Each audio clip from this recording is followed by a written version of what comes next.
La idea es esta. Si los costos de las aristas eran todos diferentes, entonces, bueno, nuestros algoritmos funcionaban bien, ¿no? Ahora, si puede haber costos repetidos,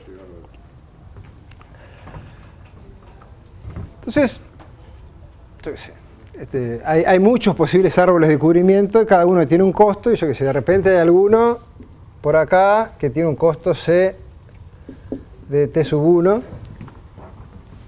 T sub 1 es un candidato, por acá hay otro que tiene otro costo, y digamos, acá podría haber empatado alguno, ¿no? Que esto digamos que es igual a un C de T sub 2 y también es igual a un C de T sub 3. ¿No? O sea, hay, por ejemplo, 3 árboles de cubrimiento posibles cuyo costo cae ahí empatado. Por acá podría haber otro más, un C de T sub 4, un C de T sub 5, ¿no? Y este podría estar empatado a su vez con otro más. Sí.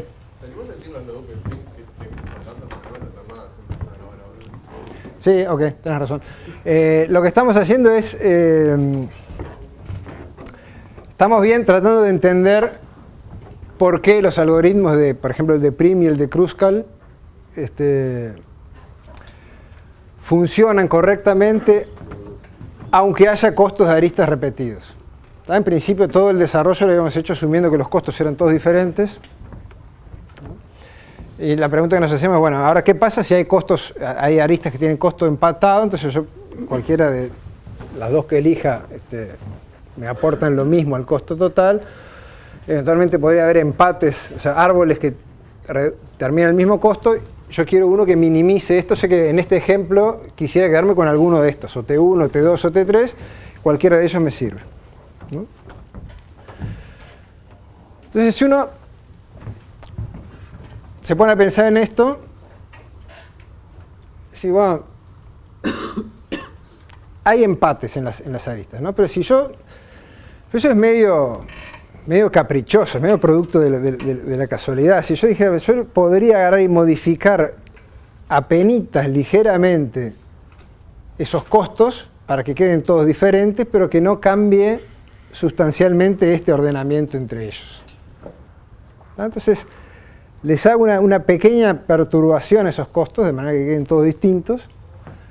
Y entonces ahí estos se van a mover, ¿no? Y capaz que este T1 queda por acá.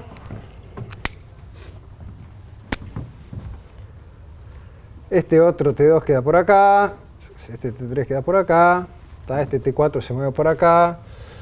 ¿No? Se mueven poquito. Pero lo que logré ahí es que ahora como los costos son todos diferentes, yo estoy seguro que el algoritmo con esos costos funcionaría bien. Y entonces, bueno, pues si yo aplico mi algoritmo ahí y estas perturbaciones son tan chiquitas, entonces mi algoritmo que ahora funciona bien con esos costos, tendría que darme alguno de estos que quedaron por acá. Si son tan chiquitos como para que no se me cruce el T1 con el T4 o nada de eso. Entonces eso más o menos nos da la pauta de que el algoritmo tendría que funcionar bien. ¿Por qué? Porque estas perturbaciones que yo hice apenitas, en definitiva ofician como una especie de desempate entre las comparaciones.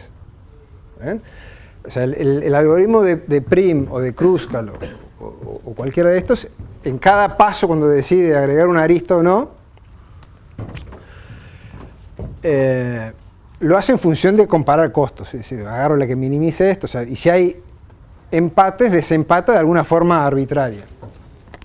¿Está bien? Y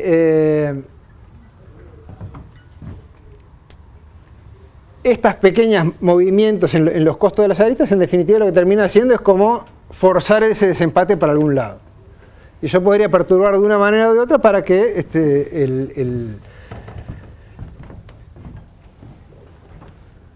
ese desempate sea exactamente el que terminó haciendo el algoritmo arbitrariamente. ¿No? Esa es un poco la idea. Habría que formalizarla. Digamos que T es un un árbol de cubrimiento mínimo para G. ¿Ah? Ahora acá puede haber costos repetidos en las aristas. ¿Tá? Entonces ahora aplicamos el algoritmo de Primo de Kruskal, alguno que le guste. Desempatamos cuando hay empates de la forma que más le guste, arbitrariamente, y eso nos va a dar un cierto T'. ¿Tá? Si ustedes siguen las demostraciones que vimos sobre la corrección de cualquiera de ellos, ustedes van a ver que lo que construye el algoritmo es un árbol de cubrimiento. ¿Tá? O sea, no hay ciclos, es conexo, etc. Lo que está en duda en realidad es si es de costo mínimo. Entonces, esto nos da un cierto T', que en principio es un árbol de cubrimiento, en principio no sabemos si es de costo mínimo o no. Entonces vamos a enumerar las aristas así. Las pongo en orden, S1 hasta S(m). ¿Tá? De forma que las primeras n-1 son las del árbol St' que construyó. ¿Ah? Y es más, esas las enumero en el orden en que el algoritmo las agregó. Es decir, S1 es la primera arista que agrega el algoritmo, S2 es la segunda arista que agrega el algoritmo, S3. ¿Ah? Cualquiera de ellos va agregando aristas de a una, así que puedo hacer esa enumeración. ¿Eh? Por lo demás, el resto enumérenla como les guste. Entonces ahora vamos a definir los costos, estos costos que perturban ligeramente los originales, que son los C sub E. ¿Ah? ¿Qué quiero de esas perturbaciones? Quiero que no me lleven uno de estos árboles a tener un costo mayor que alguno de estos, por ejemplo. ¿Tá? Quiero o sea, que esa perturbación tendría que depender de cuál es esta distancia que hay acá. ¿Ah? Entonces vamos a definir eso. Entonces, definamos qué es esta distancia mínima acá. ¿Ah? Agarro de todos los posibles árboles de cubrimiento, ¿tá? Llamémosle T así, con esa caligrafía. Entonces, de todos ellos, me quedo con la distancia más chica. O sea, T era un MST, así que este es uno de los que tiene costos más chicos de todos. Ahí me miro cuál es la distancia más chiquita entre ellos. ¿No? Para que esta definición tenga sentido, tendríamos que asumir que los costos de las... sí, esto en realidad, vamos a hacer así. T pertenece a T. Miro entre todos los árboles de cubrimiento, pero solo aquellos donde no hay empate, ¿no? O sea, de todos estos que están a distancia cero de costo entre ellos, eso no los miro la distancia con el primero que tiene costo estrictamente mayor que el mínimo. ¿No? Para que esa definición tenga sentido, ese conjunto tiene que tener algo ahí adentro. Así que asumamos que los costos de los árboles no son todos iguales. Es decir, podría haber un grafo donde cualquier árbol de cubrimiento que yo me forme, igual todos tienen el mismo costo. ¿No? Pero en esa situación, si todos los árboles tienen el mismo costo, entonces haga lo que haga el algoritmo de Primo, de Kruskal o cualquiera que me dé un árbol, va a dar lo mismo, todos son óptimos. ¿Tá? Entonces en ese caso igual no hay mucho de qué preocuparse. ¿No? Así que nuestras perturbaciones a las aristas tendrían que depender de cuánto es ese M, que en el dibujo sería esta distancia acá, ¿no?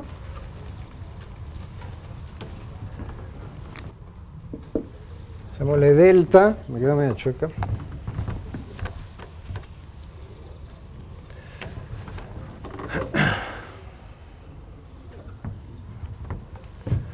Delta, ¿qué tendría que ser? Tendría que ser el mínimo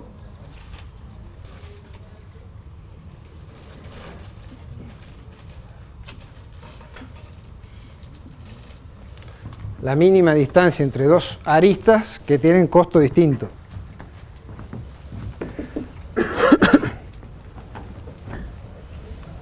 ¿no? Sería eso, lo que está en juego. Este conjunto sí seguro que hay alguien acá adentro, ¿tá? Porque si todas las aristas tuvieran el mismo costo, entonces todos los árboles también tendrían el mismo costo y aquello que estamos asumiendo ya no se cumpliría. Así que ese estamos tranquilos que está bien. ¿Tá? Entonces, bueno, tenemos estas dos cosas en juego que tendríamos que usar para definir nuestras perturbaciones chiquititas. Ah, bueno, entonces agarremos el más chico de los dos, ¿no? En general, cuando uno quiere algo suficientemente chico como para que cumpla esta condición y aquella esta otra condición, bueno, me tomo el más chiquito de los dos. ¿Tá? Bueno, pongámosle un nombre a eso también. Y ahora tenemos que buscar un epsilon o algo para, eventualmente todos unos epsilon sub i, uno para sumarle a cada arista, en función de esto, ¿no? ¿Qué podría ser? Busquen. Eso divide la cantidad de aristas iguales. Muy bien. Exacto, algo así. A ver, podemos definirnos epsilon igual a algo, dictame, sería D sobre 2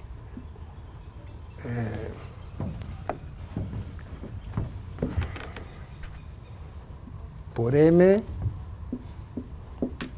por N menos 1. Ok. Esta es justamente algo que les quiero comentar ahora y que en el libro también se trata de comentar. Uno no arranca nunca diciendo sea epsilon D sobre 2 por N por M menos 1. O sea, no hay forma de que vos digas, es este. ¿No? Lo que haces no es eso. Empezás a trabajar, decís, bueno, me voy a dar un epsilon. ¿No?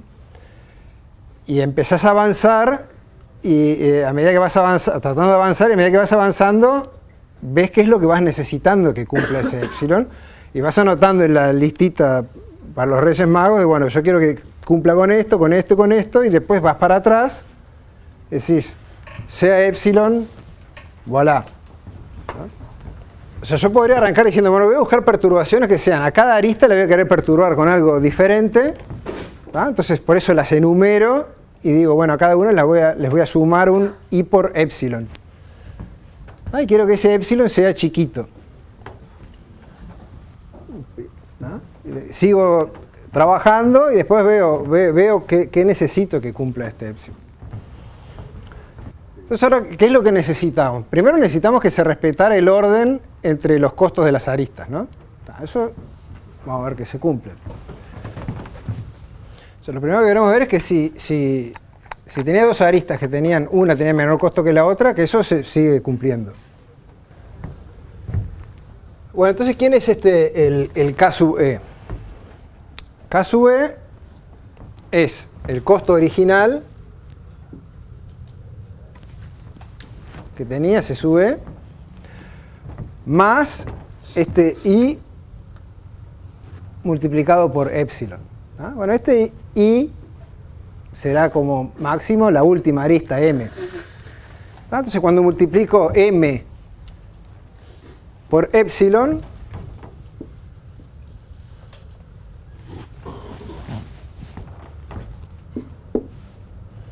esto me queda C sub E más D sobre 2 por N menos 1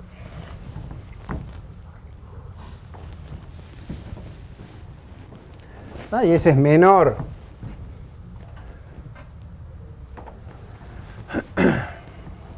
que C sub E más D,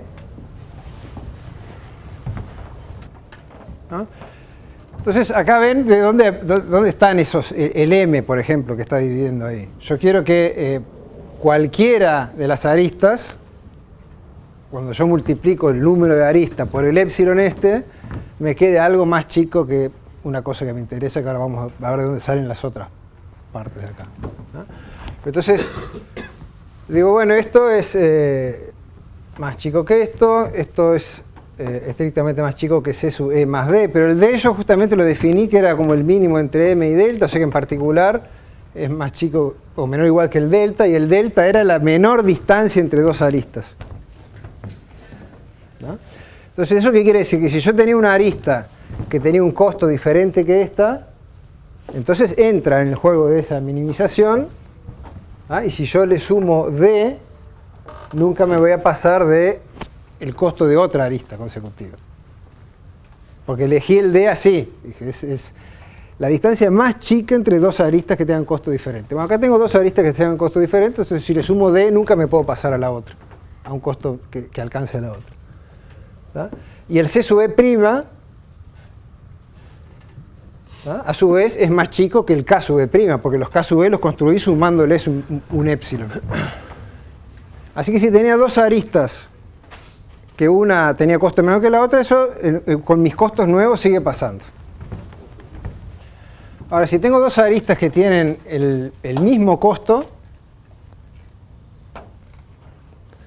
¿bien? En mis costos modificados van a tener costos diferentes, porque a cada una le sumé un I por épsilon con un I diferente. En mi enumeración, cada una recibió un lugar diferente, así que lo que le sumé a cada una es distinto. ¿No? Así que estas dos cosas juntas, lo que me dicen es que con mi nueva definición de costos, las aristas tienen todos costos distintos. ¿Eh? Más aún, preservan la relación de orden que pudiera haber entre aristas distintas. ¿Ah? Y no solo eso, que son distintas. Además, el orden en que desempatan estas perturbaciones que hice, es justamente el orden en que elige las aristas el algoritmo. Es decir, si entre estas dos, alguna esta E, por ejemplo, que pertenece al árbol de cubrimiento T' que construí ejecutando mi algoritmo, este T' lo construí ejecutando el algoritmo con los costos originales, desempatando de alguna manera arbitraria, ¿no? Pero yo enumeré las aristas de manera que en el orden en que fueron agregadas.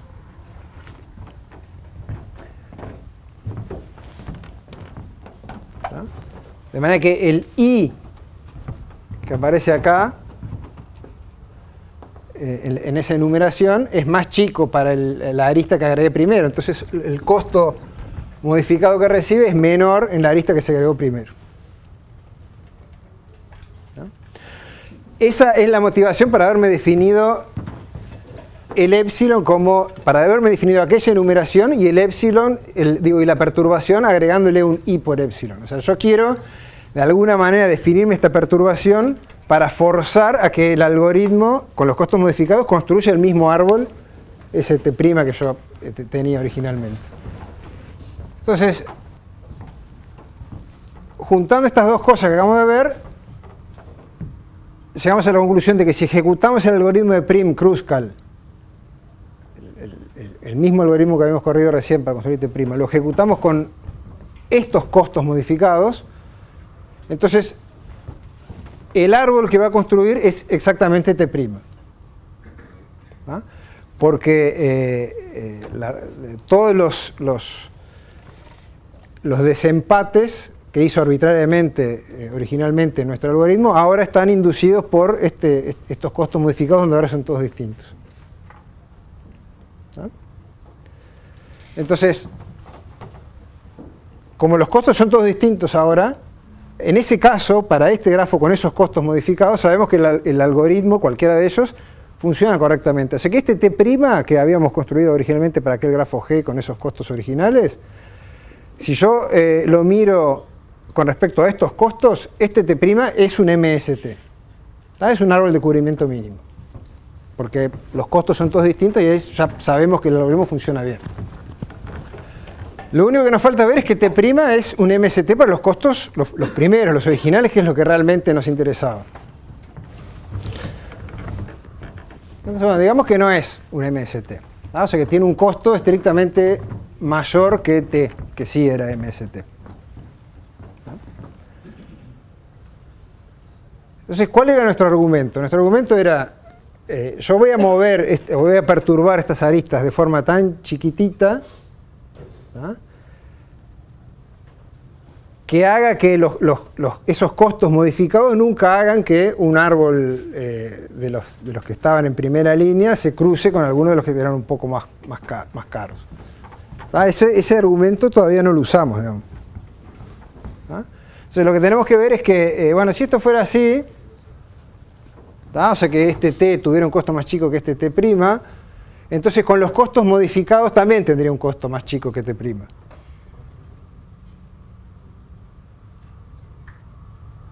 Y ahí llega una contradicción, porque t' sí es, yo sé que es un MST para los costos nuevos. Entonces, bueno, miremos nuestro árbol t, que tiene un costo original estrictamente menor que t'. Si lo miro con los costos modificados, el costo sería, bueno, la suma de los costos originales más mis perturbaciones que le agregué. ¿Tá? Pero todas ellas de vuelta son menores o iguales que d sobre 2n-1, porque cada una de ellas es un índice i, que es menor o igual que m, multiplicado por esto. ¿Ah? Entonces lo que me queda al final son la suma de los c sub e, que es mi costo original que tenía el árbol, más la suma de estos d sobre 2 por n-1. ¿Ah? ¿Y cuántas aristas hay en t? Hay n-1, porque es un árbol. ¿Ah? Y de ahí viene el n-1 que está dividiendo allá. Obviamente, yo cuando llegué hasta acá dije, necesito que acá se me vaya el n-1, entonces fui y lo agregué acá.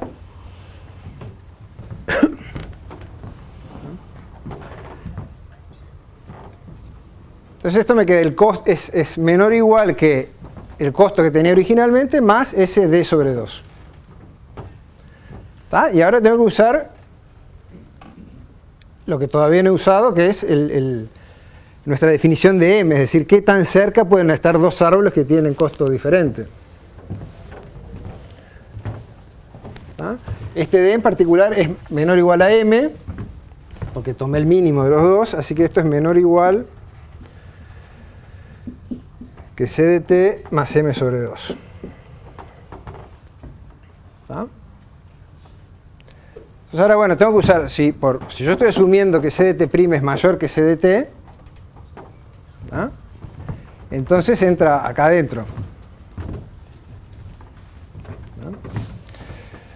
Así que esto de acá, pongamos que es igual a...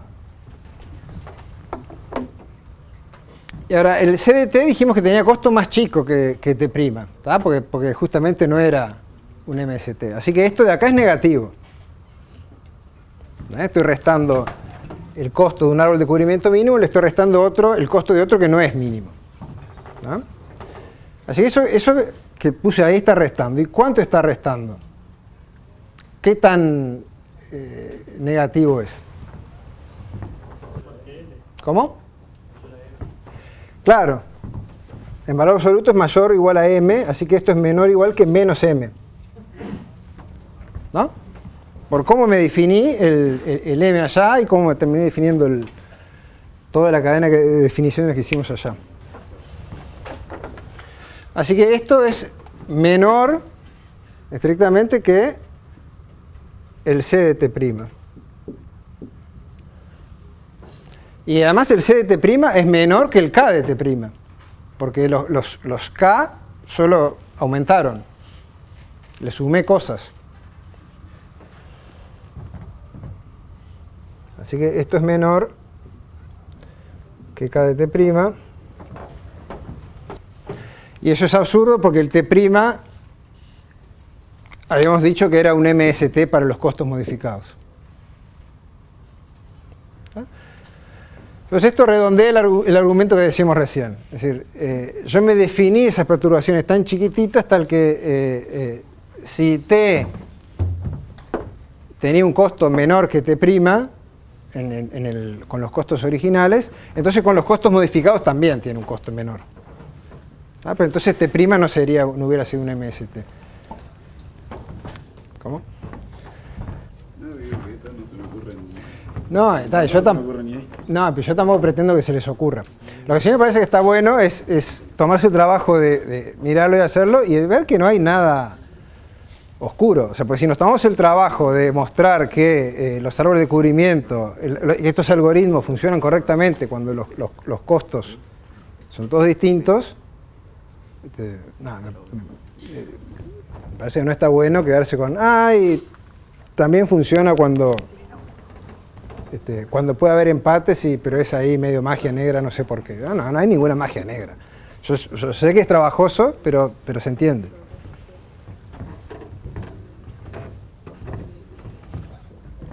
Pero de vuelta, y nadie pretende que a usted le digamos, demuestre esto y se les ocurra de cero.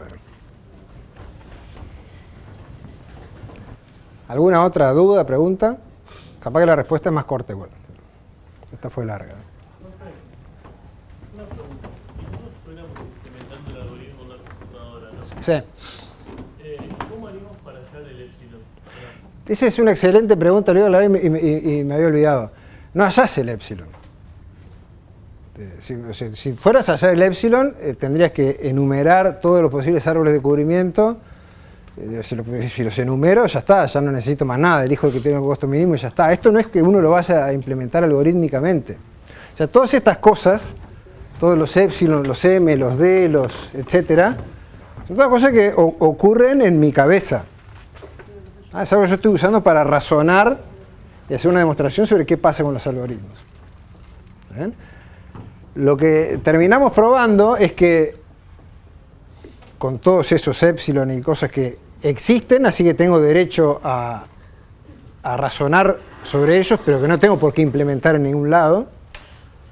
Y razonando con eso llegué a la conclusión de que si yo ejecuto el algoritmo de Prim o de Kruskal con los costos empatados y desempato de la forma que más me guste, es decir, cada vez que digo elegí el que minimiza no sé qué, si hay empates elegí el que más te guste, eso funciona. Entonces, cuando vas a implementar esto en la práctica, no tenés que ir a buscar ningún epsilon ni perturbar efectivamente los costos de las aristas para terminar con costos que son todos distintos. No. Simplemente dale para adelante y cuando tenés que hacer una minimización, si hay empates, elegí el que más te guste. Lo que acabamos de probar es que, suponete que haces eso, lo corres desempatando como venga. Eso te da algo, te da un cierto T'. Y todo lo que acabamos de probar con esta cadena de razonamientos es que ese T' es un MST. Si hubiera desempatado de otra forma, te hubiera dado otro, pero que va a tener el mismo costo.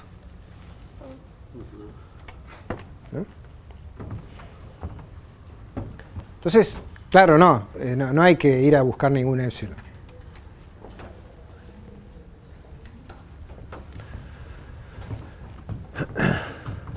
Ahora sí podemos estar tranquilos de que lo corres y va a andar. Bueno, así demos por terminada el tema de diseño de algoritmos usando estrategias greedy, algoritmos sabios. Es una forma de encarar soluciones que a veces funcionan. Lo siguiente que tenemos planificado estudiar es otra técnica de diseño de algoritmos, que es lo que se llama como divide y vencerás o divide and conquer. Eso es lo que está en el capítulo 5 del libro. Es una técnica muy general que muchas veces da buenos resultados, es decir, que permite encontrar soluciones eficientes a problemas complejos y de forma razonablemente sencilla. Y la estrategia en general se enuncia fácil, yo tengo un determinado problema y divido ese problema en dos subproblemas o más diferentes.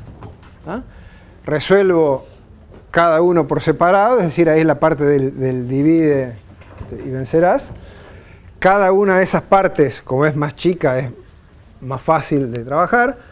Y una vez que tengo soluciones para una mitad y la otra mitad, de alguna manera las combino para obtener la solución general del problema grande que tenía originalmente. ¿No?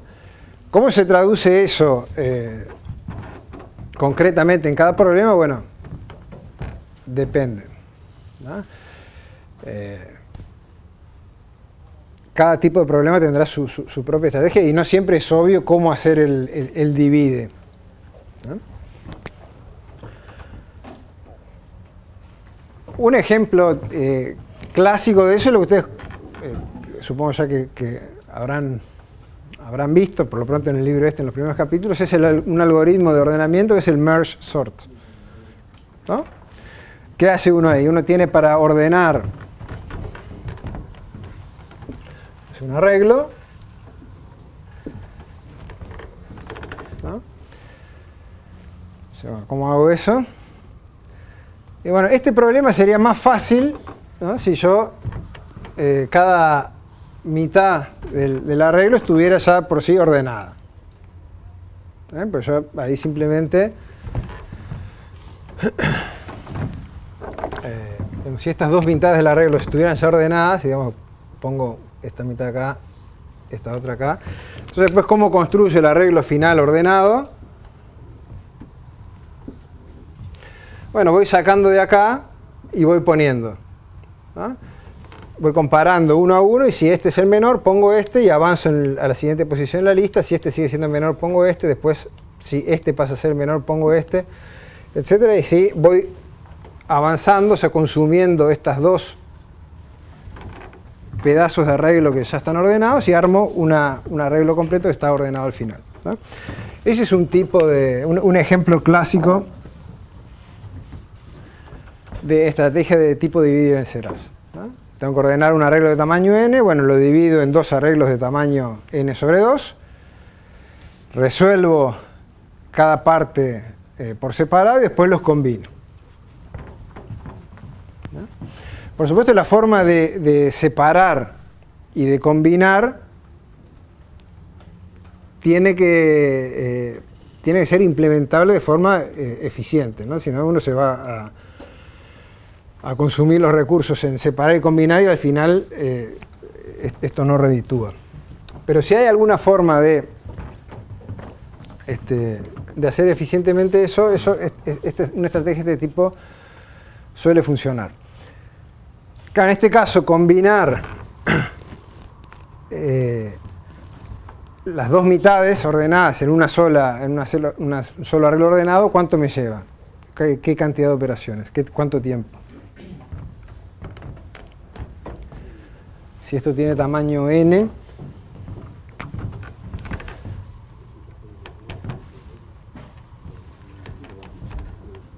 esto tiene tamaño n sobre 2 y este tamaño n sobre 2, ¿no?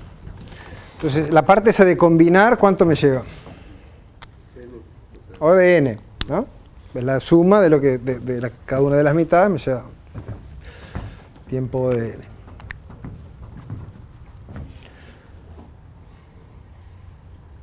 Esto en general lo vamos a implementar, o la forma más natural de implementar suele ser de forma recursiva, ¿no? Entonces, esto se sigue dividiendo. O sea que este arreglo de tamaño n, o en general, ¿no? Una instancia de tamaño n se divide en dos de tamaño n sobre 2. Si eso todavía es grande, vuelvo a dividir. ¿No? Y así sigo. Hasta que en algún momento, bueno, llego a las hojas de este árbol de recursión, que es donde directamente vuelvo, que en este caso, en el caso de merge sort, podría ser, por ejemplo, que tengo un arreglo de tamaño 2. Tengo un arreglo de tamaño 2 o más chico, bueno, comparo los dos elementos y si están ordenados los dejo y si no los intercambio. Ese es nuestro paso base en la recursión. Entonces, cada etapa de combinación, como decíamos recién, lleva tiempo lineal. ¿Tá? O sea, después de que yo resuelvo estas dos cosas con toda la cadena de llamadas recursivas hasta abajo, cuando vuelvo, combinarlos me lleva O de n. La pregunta es cuánto me lleva todo. Esto teniendo en cuenta todas las llamadas recursivas. Eso no es tan fácil de analizar. Porque para empezar ya no funciona esto de que solíamos hacer hasta ahora con algoritmos iterativos, de ir contar cuántas veces itera un ciclo, ir contando cuántas veces ejecuta cada cosa, porque acá hay llamadas recursivas que se van anidando y no es tan obvio contar cuántas veces va ejecutando cada operación, ¿no?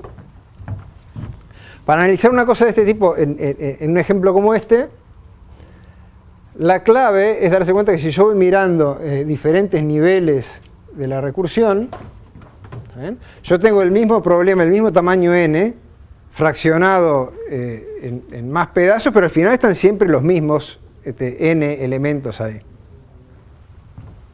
¿no? Es decir,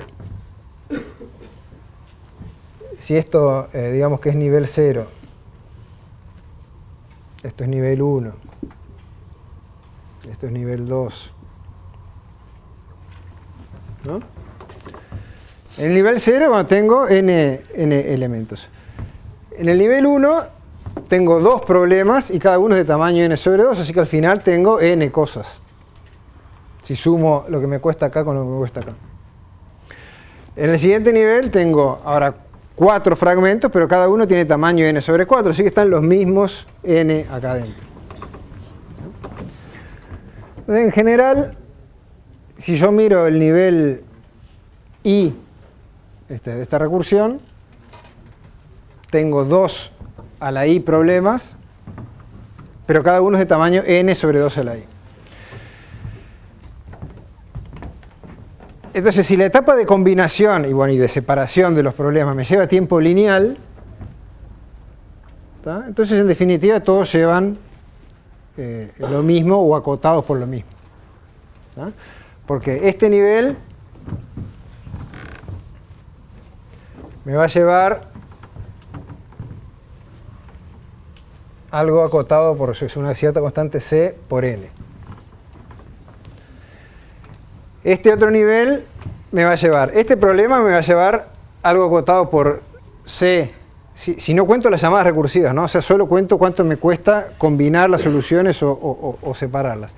Este me lleva c por n sobre 2, este me lleva c por n sobre 2. Cuando sumo todo lo que me costó procesar los problemas que están en este nivel, al final de vuelta termino con c por n. Es una cota, ¿no? No es que me vaya a llevar exactamente tiempo c por n. Esto me lleva 2 veces c por n sobre 2. Este me lleva 4 veces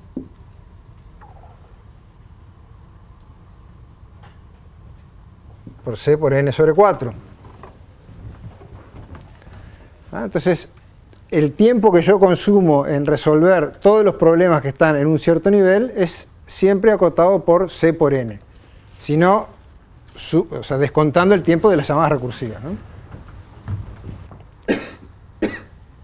¿Y hasta cuándo puedo seguir con esta recursión? Es decir, ¿cuántos niveles tiene esta recursión? Tiene del orden del logaritmo de n. Porque yo divido por 2, y divido por 2, y divido por 2. ¿Cuántas veces puedo dividir por 2 hasta llegar a nuestro paso base de tamaño 2? Y es logaritmo de n veces.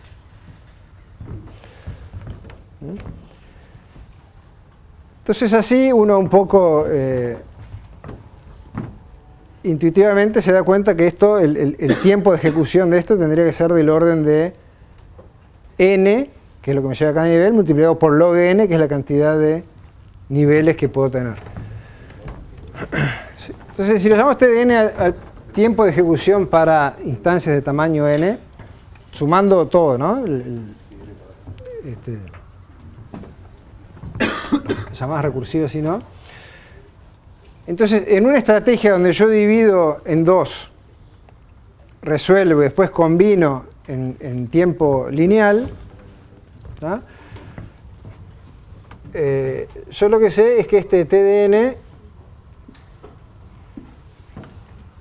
el tiempo de ejecución de esto va a ser lo que me lleve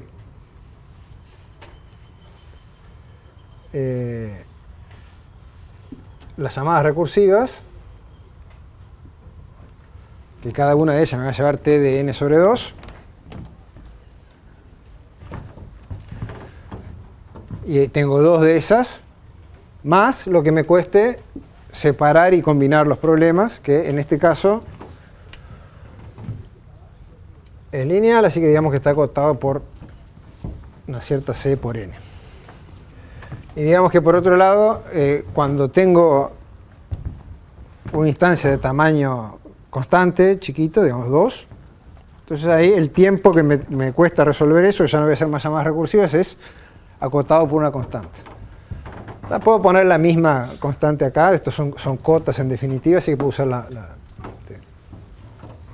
una que cubra los dos casos. Entonces, de alguna manera, el tiempo de ejecución de un algoritmo que sigue una estrategia de este tipo, en general nos va a quedar expresado en primera instancia en términos de una recurrencia de este tipo. ¿No? Y tenemos que ver cómo analizarlo. Con ese razonamiento un poco informal llegamos a que tendría que ser del orden de n log n. Así que vamos a tratar de probar eso. Esto lo que significa es que cualquier estrategia de merge sort, donde yo lo que hago es dividir en 2 y combinar en tiempo lineal, el tiempo de ejecución que va a tener eso es del orden de n log n.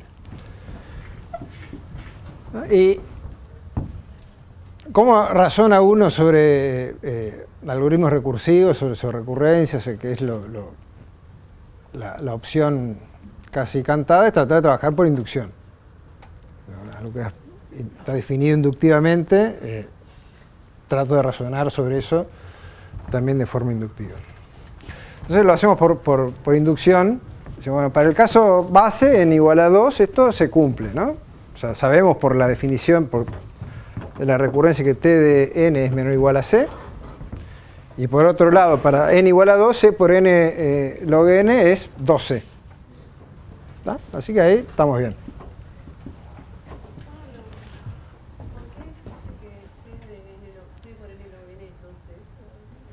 Acá, para n igual a 2. Para n igual a 2, que es nuestro caso base, los logaritmos son en base de 2.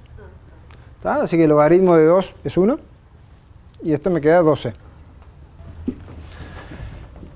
Ahora nos damos un n y asumamos que se cumple para los valores más chicos. Así que t de n es menor o igual a 2 por t de n sobre 2, pero n sobre 2 va a ser más chico que n, así que ahí puedo aplicar la hipótesis de inducción. Así que esto va a ser menor o igual a 2, y acá reemplazo t de n sobre 2 por la cota que estoy queriendo probar, que es c por n sobre 2 por el logaritmo de n sobre 2. Más c por n. ¿Tá? Entonces ahora estos dos de acá, dividiendo y multiplicando, se me van, me queda c por n logaritmo de n sobre 2, y logaritmo de n sobre 2 es logaritmo de n menos logaritmo de 2. Y logaritmo de 2 es 1. Así que este menos c por n se me va con este c por n. Entonces, bueno, esta es un poco la intuición, cómo uno se da cuenta de dónde viene esto. Y esto es, digamos, las cuentas frías sobre la recurrencia. En cualquier caso, uno llega a mostrar que si tengo una función que satisface esta recurrencia, entonces esto es del orden de n log n. Fíjense que acá implícitamente, para este razonamiento un poco más informal, yo estaba asumiendo que este n es una potencia de 2, porque cada vez lo dividí por 2 y me quedó del mismo tamaño, y lo volví a dividir por 2 y me quedó del mismo tamaño, ¿no? Etcétera.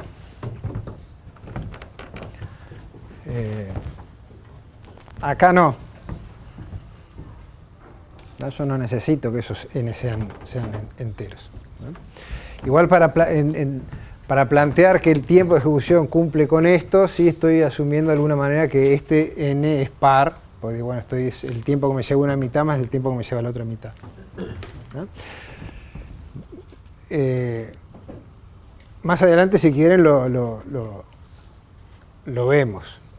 Pero el ponerse a lidiar con qué pasa si es impar y me queda una mitad, uno más grande que el otro, hace todo más trabajoso y en realidad no cambia nada en la asintótica, ¿no? Pero sí, fíjense que acá, nada, más que el hecho de que n sea par, estamos en esta forma de plantear las cosas, estamos pensando que el n es una potencia de 2, es decir, yo puedo dividir indefinidamente por 2 y siempre me quedan mitades iguales. Una forma, un poco informal, pero de tratar de ver que eso no afecta demasiado. Imagínense si el tiempo es creciente con n, que es algo más o menos, no tiene por qué ser así, por eso de ahí un poco la informalidad también. Yo podría decir, bueno, si el n no es una potencia de 2, bueno, igual el tiempo va a ser más chico que si miro la potencia de 2 siguiente, más grande. ¿Tá? Y eso, como máximo, me duplica el tamaño de n. Las potencias sucesivas de 2 van, como siempre, duplicando la anterior. Pero yo duplico el tamaño de n, bueno, lo que estoy haciendo es multiplicando esto por una constante y adentro del logaritmo simplemente sale algo sumando, así que no cambia sustancialmente el hecho de que sea n log n, ¿no? Es una forma más o menos de darse cuenta que en realidad no... El efecto ese de redondeo no va realmente a cambiar nada de esto. Bien.